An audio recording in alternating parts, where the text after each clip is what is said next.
ಮುನಿಯಪ್ಪ ಅವರು ಈ ಒಂದು ಖಾತೆಯನ್ನು ಬದಲಾಯಿಸಿಕೊಡಿ ಅನ್ನುವಂತ ಒತ್ತಾಯವನ್ನು ಕೂಡ ಮಾಡಿದ್ರು. ಜೊತೆಗೆ ದೆಹಲಿಯ ಅಂಗಳದಲ್ಲೂ ಹೋಗಿ ಹೈಕಮಾಂಡ್ ನಾಯಕರನ್ನ ಭೇಟಿ ಮಾಡಿ ಡಿಕೆ ಶಿವಕುಮಾರ್ ಅವರ ಬೆನ್ನು ಬಿದ್ದು ಕೂಡ ಖಾತೆ ಬದಲಾವಣೆ ಮಾಡಿ ಅನ್ನುವಂತ ಮಾತನ್ನ ಹೇಳಿದ್ರು. ಈಗ ಅವರ ಖಾತೆಯು ಕೂಡ ಬದಲಾವಣೆ ಆಗಿದೆ. ಮತ್ತೊಂದು ಕಡೆಗೆ ರಾಮಲಿಂಗಾರೆಡ್ಡಿ ಅವರು ಕೂಡ ತಾವು ಬೆಂಗಳೂರು ಅಭಿವೃದ್ಧಿ ಇಲಾಖೆ ಬೇಕು ಅನ್ನುವಂತ ಕಾರಣಕ್ಕಾಗಿ ಕಳೆದ ಬಾರಿಯೂ ಕೂಡ ಸಾಕಷ್ಟು ಅಸಮಾಧಾನವನ್ನು ಹೊರಹಾಕಿದ್ರು. ರಾಜೀನಾಮೆ ವಿಚಾರಕ್ಕೂ ಕೂಡ ಮುಂದುವರೆದಿದ್ರು. ಆ ಒಂದು ಸಂದರ್ಭದಲ್ಲಿ ಕಾಂಗ್ರೆಸ್ ಹೈಕಮಾಂಡ್ ಕೂಡ ಮಧ್ಯಪ್ರವೇಶ ಮಾಡಿ ಒಂದಷ್ಟು ಸಮಾಧಾನ ಮಾಡುವ ಕೆಲಸವನ್ನು ಕೂಡ ಮಾಡಿತ್ತು. ಮತ್ತೆ ಹೈಕಮಾಂಡ್ ನಾಯಕರ ಸೂಚನೆ ಮೇರೆಗೆ ಜಲಸಂಪನ್ಮೂಲ ಇಲಾಖೆಯ ಖಾತೆ ಸಚಿವ ಜವಾಬ್ದಾರಿಯನ್ನು ಹೊತ್ತುಕೊಂಡು ಅವರು ಕೆಲಸವನ್ನ ಮಾಡ್ತಾ ಇದ್ರು. ಇದೀಗ ಮತ್ತೆ ಕ್ಯಾಬಿನೆಟ್ ಎರಡನೇ ಹಂತದಲ್ಲಿ 19 ಜನ ಸಚಿವರೇನಿದ್ದಾರೆ ಅವರಿಗೆ ಖಾತೆ ಹಂಚಿಕೆ ಮಾಡುವಂತಹ ಸಂದರ್ಭದಲ್ಲೂ ಕೂಡ ಈಗ ರಾಮಲಿಂಗಾರೆಡ್ಡಿ ಅವರ ಖಾತೆಯೂ ಕೂಡ ಬದಲಾಗಿದೆ. ಈಗ ಅರಣ್ಯ ಇಲಾಖೆಯ ಖಾತೆ ಜವಾಬ್ದಾರಿಯನ್ನು ಕೊಟ್ಟಿರುವಂತಹ ಕಾರಣಕ್ಕಾಗಿ ಇನ್ನೇನಷ್ಟೇ ರಾಮಲಿಂಗಾರೆಡ್ಡಿ ಅವರನ್ನ ಸಂಪರ್ಕ ಮಾಡಬೇಕು. ಅವರು ಬದಲಾವಣೆಯ ವಿಚಾರದಲ್ಲಿ ಸದ್ಯಕ್ಕೆ ಜಲಸಂಪನ್ಮೂಲ ಇಲಾಖೆಯಲ್ಲಿ ನಾನು ಮುಂದುವರಿಬೇಕು ಅನ್ನುವಂತ ಇಚ್ಛೆಯನ್ನು ಕೂಡ ಅವರು ಹೊಂದಿದ್ರು ಅನ್ನುವಂತ ಮಾಹಿತಿಗಳಿದಾವೆ.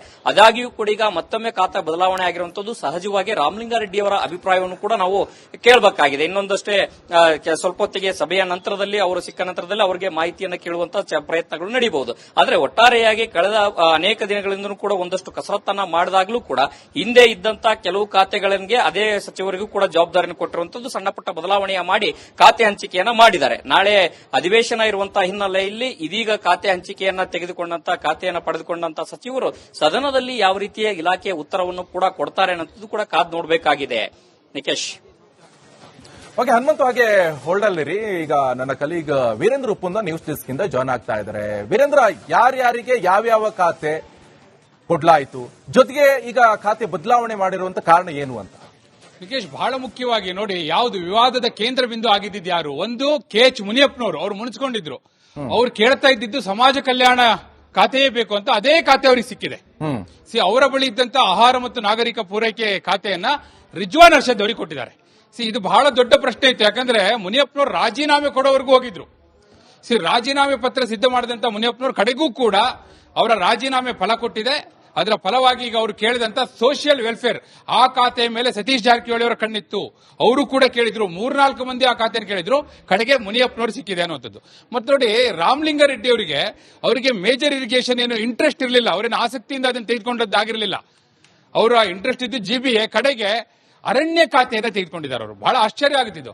ಅವರ ಬಳಿ ಇದ್ದಂತಹ ಜಲಸಂಪನ್ಮೂಲ ಖಾತೆಯನ್ನ ಚಲುವರಾಯಸ್ವಾಮಿ ಅವರಿಗೆ ಕೊಟ್ಟಿದ್ದಾರೆ.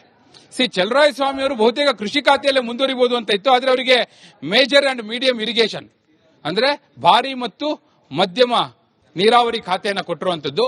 ಅಂದ್ರೆ ಬಹುತೇಕ ರಾಮಲಿಂಗಾರೆಡ್ಡಿ ಅವರಿಗೆ ಏನಿತ್ತು, ಕೊಟ್ರೆ GBA ಕೊಡ್ಲಿ, ಇಲ್ಲ ಅಂದ್ರೆ ಯಾವ ಖಾತೆ ಕೊಟ್ರೆ ಏನೋ ಅನ್ನೋ ರೀತಿಯಲ್ಲಿತ್ತು. ಹಾಗಾಗಿ ಅರಣ್ಯ ಖಾತೆಯನ್ನ ಅವರು ಕೇಳಿ ಪಡೆದಿದ್ದಾರೋ ಅಥವಾ ಇವರಾಗಿಯೇ ಕೊಟ್ಟಿದ್ದಾರೋ, ಒಟ್ಟಿನಲ್ಲಿ ಬದಲಾವಣೆ ಆಗಿದೆ ಅನ್ನೋದು ಇಲ್ಲಿ ಗಮನಾರ್ಹ.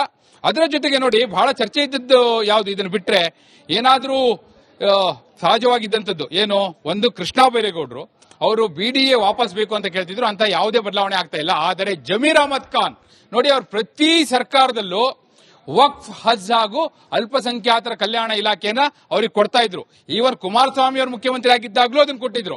ಆದ್ರೆ ಫಾರ್ ದಿ ಫಸ್ಟ್ ಟೈಮ್ ಆ ಖಾತೆಗಳನ್ನ, ಅಂದ್ರೆ ಮುಸಲ್ಮಾನ್ ಸಮುದಾಯಕ್ಕೆ ಸಂಬಂಧಿಸಿದಂತ ಖಾತೆಗಳನ್ನ UT ಖಾದರ್ ಅವರಿಗೆ ಹೆಚ್ಚುವರಿಯಾಗಿ ಕೊಟ್ಟಿದ್ದಾರೆ. ಆರೋಗ್ಯ ಮತ್ತು ಕುಟುಂಬ ಕಲ್ಯಾಣ ಇಲಾಖೆಯ ಜೊತೆಗೆ ವಕ್ಫ್, ಹಜ್ ಹಾಗೂ ಅಲ್ಪಸಂಖ್ಯಾತರ ಕಲ್ಯಾಣ ಇಲಾಖೆ ಕೊಟ್ಟಿರೋದಿದೆಯಲ್ಲ, ಖಂಡಿತವಾಗಿಯೂ ಗಮನಾರ್ಹ. ಮತ್ತು ನೋಡಿ, ಈ ಹಿಂದೆ ನಾಗೇಂದ್ರ ಅವರು ರಾಜೀನಾಮೆ ಕೊಡುವ ಮೊದಲು ST ವೆಲ್ಫೇರ್ ಅವ್ರ ಕೈಯಲ್ಲಿತ್ತು, ಈಗ ಕೊಟ್ಟಿಲ್ಲ.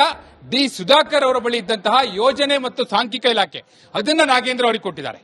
ಬಹುಶಃ ಅದು ಕೂಡ ಗಮನಾರ್ಹ. ಯಾಕಂದ್ರೆ ಈಗ ಅವರು ವಿವಾದದ ಕೇಂದ್ರ ಬಿಂದು ಆಗಿದ್ದಾರೆ. ಅಂದ್ರೆ ಅದೇನು ಅಂತ ಬಹಳ ಪ್ರಮುಖವಾದ ಖಾತೆ ಅಲ್ಲ. ಯೋಜನೆ ಮತ್ತು ಸಾಂಖ್ಯಿಕ ಇಲಾಖೆ ಯಾರು ಕೂಡ ಕೇಳಿ ಬಯಸಿ ಪಡೆಯುವಂತಹ ಖಾತೆ ಅಲ್ಲ.